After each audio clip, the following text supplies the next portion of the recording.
Welcome to the Go Grava channel. In today's episode, I'm going to be talking about what I think is going to be the #1 selling e-mountain bike of 2026.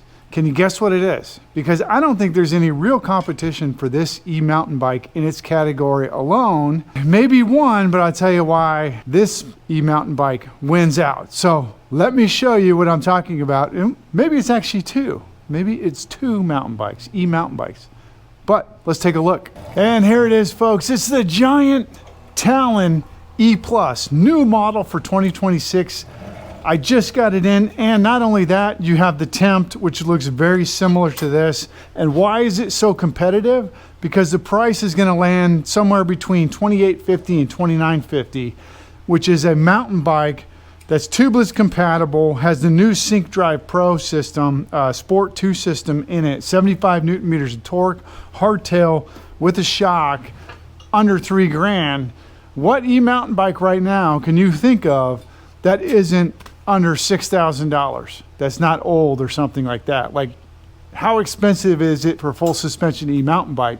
This is why I think this Talon or the Live Tempt E+ is going to be a massive seller for me and for Giant and Live in 2026. So I'm going to take it outside so I can kind of talk through the components and why I think this is a game changer. Okay, so let's go ahead and look at this Giant here. So it's running the Recons or 29 by 2.4s Maxxis tires. This is set up tubeless, and that, you know, makes it a mountain bike. Like, who wants to buy a mountain bike that can't go tubeless? For instance, the only bike that I know of that competes with this Giant is the Aventon Ramblas, but you can't make the Aventon Ramblas tubeless, which is like a big downside to it. You know, you're running a standard, you know, Suntour front shock. You could upgrade that pretty easily. We got the Shimano hydraulic disc brakes. And then on the shifter, you know, it's a 9-speed, pretty much a Shimano Q system. Very reliable, very sturdy. The motor is the new SyncDrive Sport 2, 75 Newton meters of torque. And then you have a battery, this new battery design, which just drops out of the bottom. And then, which is great for me as a mechanic, because all the cabling is tied in above the battery right here. So it's super easy to reroute cabling. You got a spot for a dropper post. You can add a dropper post up here and run that cabling down. Super simple. And we have a nice new color display on this bike, and take a look at that. Now you can, with the SyncDrive system, the new update, this is updated system with Giant, we can put a passcode in here. So the shop passcode, we turn away so you don't see it all. All right, I confirmed it. It is unlocked, and you get these great display screens. You get to select your mode, power, sport. The motor is 75 Newton meters, which is really crazy power. When you're out there riding along, you got all these screens like remaining range, distance traveled, trip time, cadence, odometer. And not only that, I can hook this up to my iPhone and use the Find My feature, because this has the Find My thing on my iPhone. So it has the security features that are really remarkable. And we're doing this all for under $3,000, which I think is a hell of a deal. Like I said, the Aventon Ramblas has a bigger battery. This one's in the mid 400 watt-hour range. Has a slightly bigger motor, but it doesn't look like a mountain bike like this Giant here. Like, this Talon E+ really goes to the root of what hardtail mountain biking is all about. Now we're looking at a weight range of 48 pounds here for size large. So it is on the heavier side, but it's still not as heavy as some of these full suspension e-mountain bikes that we see at those lower price ranges at $6,000. But amazing value. Nobody's going to be able to compete with this value, because I don't know anybody else that has a hardtail mountain bike, e-mountain bike like this besides Aventon. So if you know anybody that has hardtail e-mountain bikes out there, please correct me, because I just don't know of anybody else that has it. Now, I put $28.50 on the sticker price. I think right now on Giant's website it says $29.50. Really, when Giant releases new products, like sometimes they'll list them higher and then bring them down like $100. That does happen on occasion. So brand new models for Giant are never, those prices don't ever seem to be set in stone. But look at that, 75 Newton meters of torque on this motor. And for a hardtail, that feels super, super fast. I mean, really fast.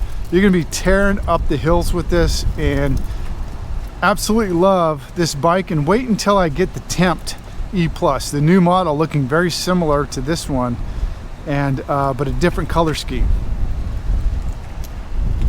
All right, now that we're back in the shop, I did have to go look and see if there was somebody else that did a hardtail e-mountain bike, because I was like, it can't just be Giant and Ramblas. And I did find the Trek, the Marlin Plus 6. So the Trek Marlin Plus 6 looks very similar to this Giant Talon E+. But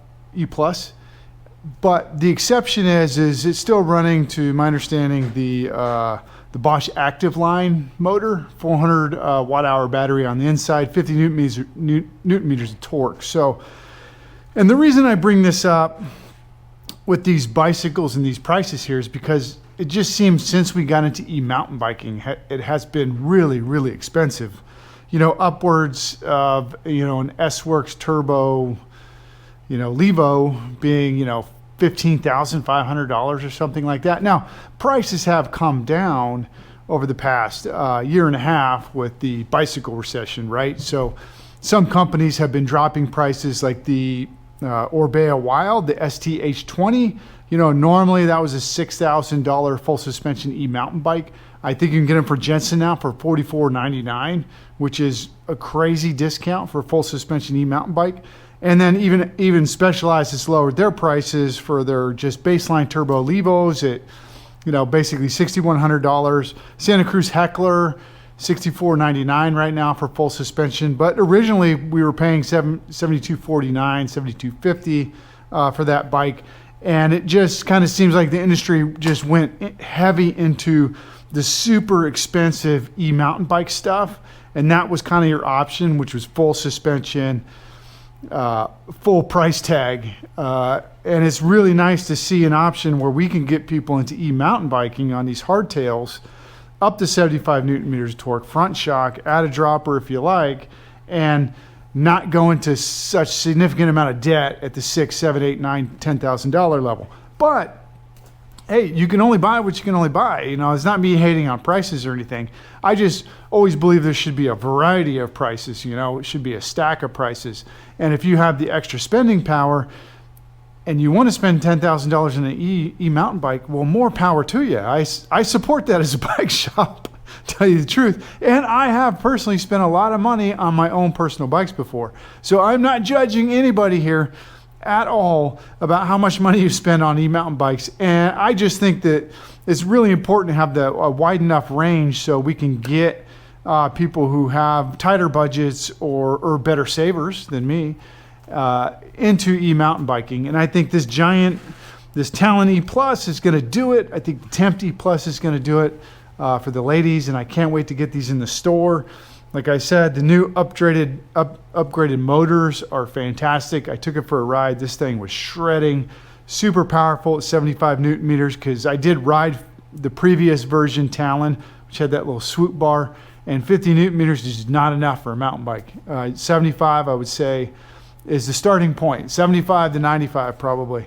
And yeah, so what do you think about this new model, this upgrade, the Talon E Plus? What is your favorite e-mountain bike? I'm kind of curious out there, because I've ridden the Pivot Shuttle. Like if I had unlimited amount of money, I think I would personally pick the Pivot Shuttle Slam, the super light all mountain build. That's what I'd be going for if money wasn't an option, because they do get quite pricey also.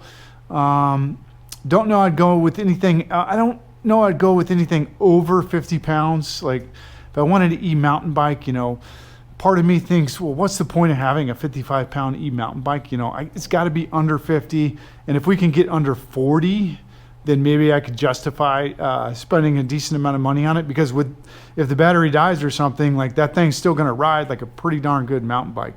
And I even have a Pivot Shuttle SL over there that is 37 pounds, all carbon fiber, and that thing rides like a dream, absolute dream. A bit on the pricey side though, but you know, if you have the extra money to spend and you're okay splurging, I don't see anything wrong with that. But I, as a bike shop, like seeing where we can get into multiple price points. So until we talk again, thanks for listening to me ramble, everybody. And I have to think of my next subjects. Now that I have more time, maintenance is slowing down, sales are starting to slow down as we're in the beginning of November of 2025. There's some economic stuff I probably got to talk about coming up, because some things are not looking good in the economy. But I need to get my head together, look at some of the data before I make that video. So, talk to you later.